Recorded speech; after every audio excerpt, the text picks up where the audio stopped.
Helldivers 2. As Helldivers 2 continues to ascend the Steam charts, it's not just making a statement about its own success, but challenging the status quo of the entire gaming industry.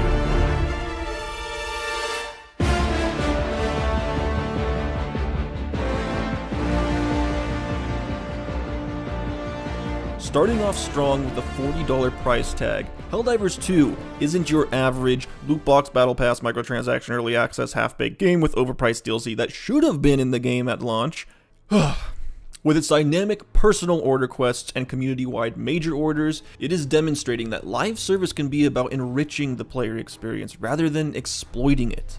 Similarly, the warbonds are a non-FOMO, non-pay-to-win battle pass system, offering additional content that respects the player's time and investment, unlike other games where the battle pass is limited on time, creating the sense of FOMO to buy the battle pass and play the game during a certain period of time to unlock certain content.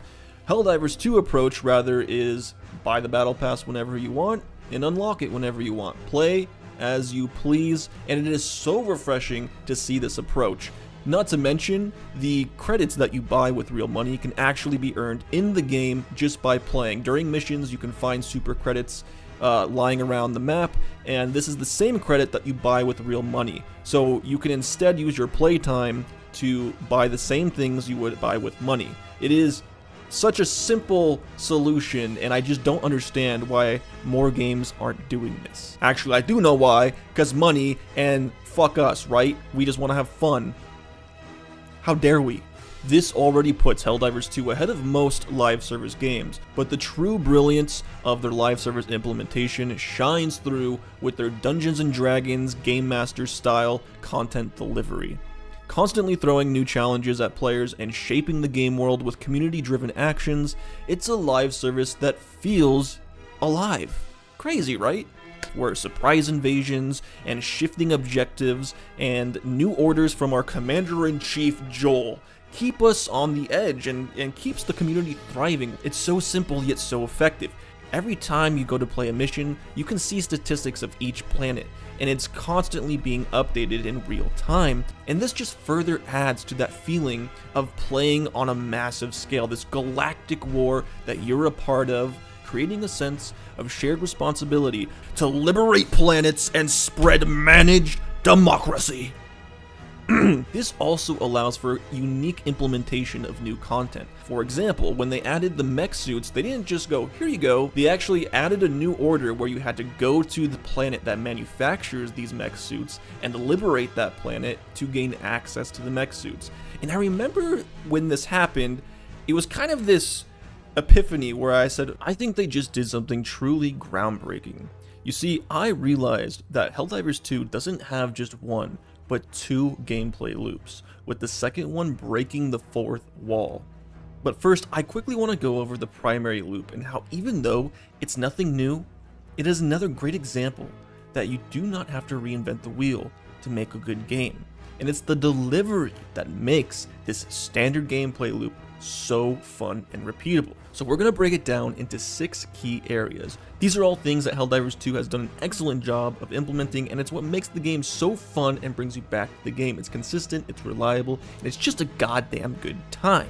So let's quickly dive into each category. Number 1, enemy design.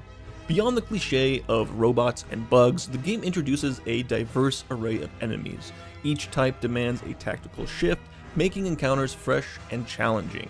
Number 2, combat. Personally, growing up on RPGs and MMOs, I'm more of a fan of magic and melee type combat. Shooting guns has never really been that fun to me, but goddamn, Helldivers 2 is making it fun. Weapons feel impactful, weighty, and thick. This is amplified with the intensity of environmental destruction and detailed dismemberment of enemies and even your friends, making every shot and explosion satisfying. Animations. Between the hilarious ragdoll effects and the comedic timing of the voice lines in Helldivers 2, you find that comedy plays a pretty big role in this game.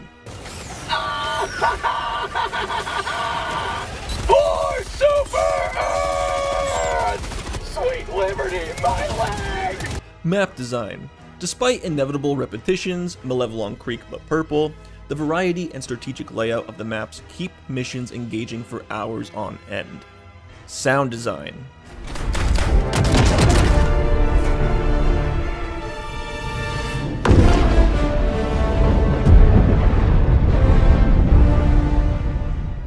Need I say more? I mean, fucking beautiful. And if you disagree, I will consider you a traitor and report you to the democracy officer. Graphical fidelity. Helldivers 2 is easily one of the most cinematic games I have ever played. Now look, if there's anything we've learned from growing up as gamers, it's that good graphics don't make a good game. But when you have a good game with good graphics, it really enhances the experience. There are so many like movie magic moments. I feel like I'm in a Michael Bay movie, and the drugs he's feeding me are massive explosions and democracy, and I'm hooked on phonics, baby. And now that I think about it, we are fighting robots, and there's big explosions. Wait a minute. Optimus Prime, is that you?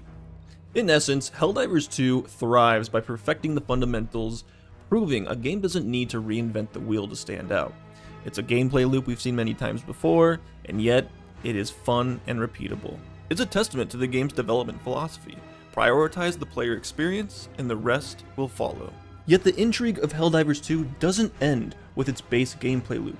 Let's now dive into the second loop that breaks the fourth wall. Helldivers 2 transcends traditional gaming by extending the experience beyond the screen. It intertwines our daily lives with the game itself. Now, a simple way to visualize this loop is that it involves social media, consistent development team and player engagement, and two types of content delivery: Game Master style and slow drip.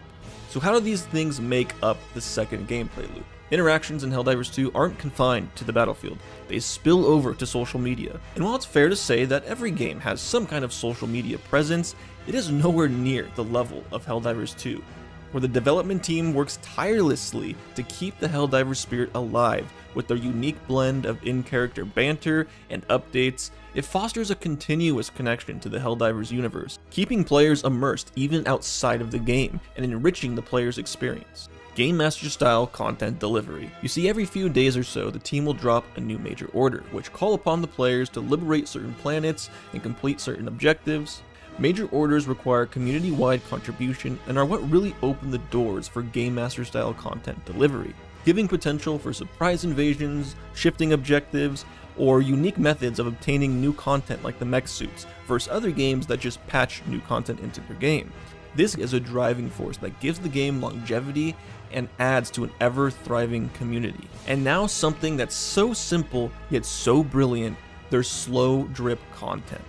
While the team definitely does talk about future plans and new content that's coming out and can be expected because that is important, there is certain content that's added as a rare encounter, making it so players get excited when they discover it.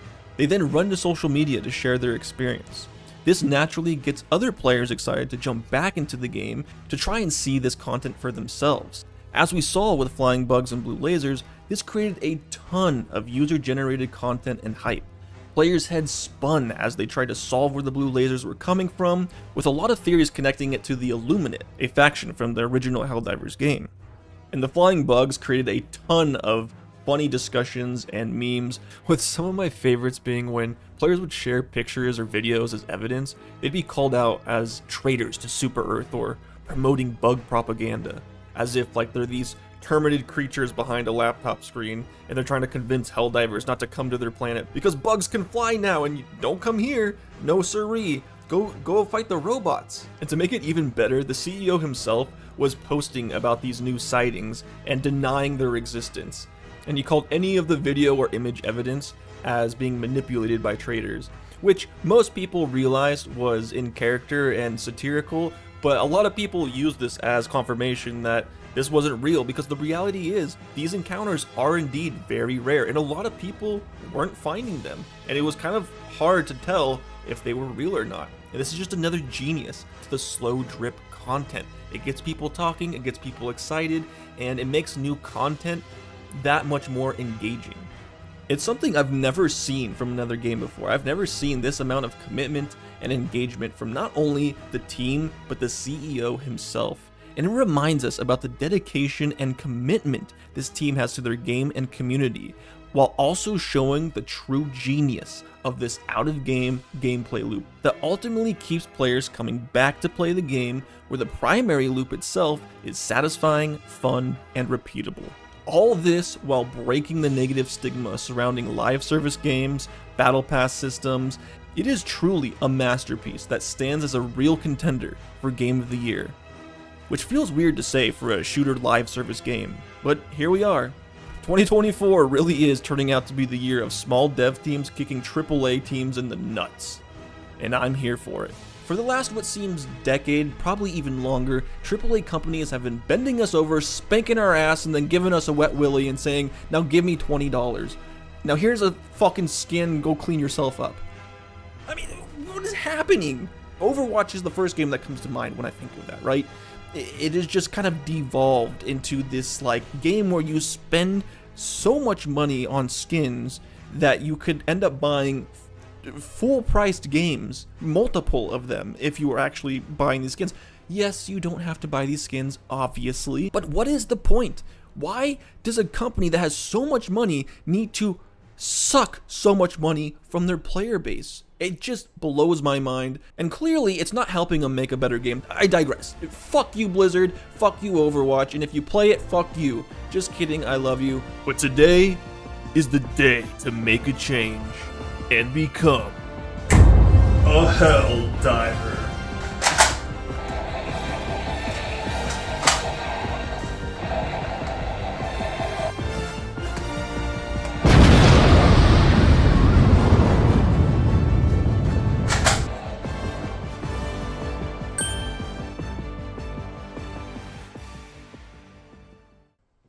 Well, soldier, what are you still doing here? Get out there and deliver democracy. I want to see that bullet slap liberty into the faces of our enemies. God damn, I love freedom. Woo!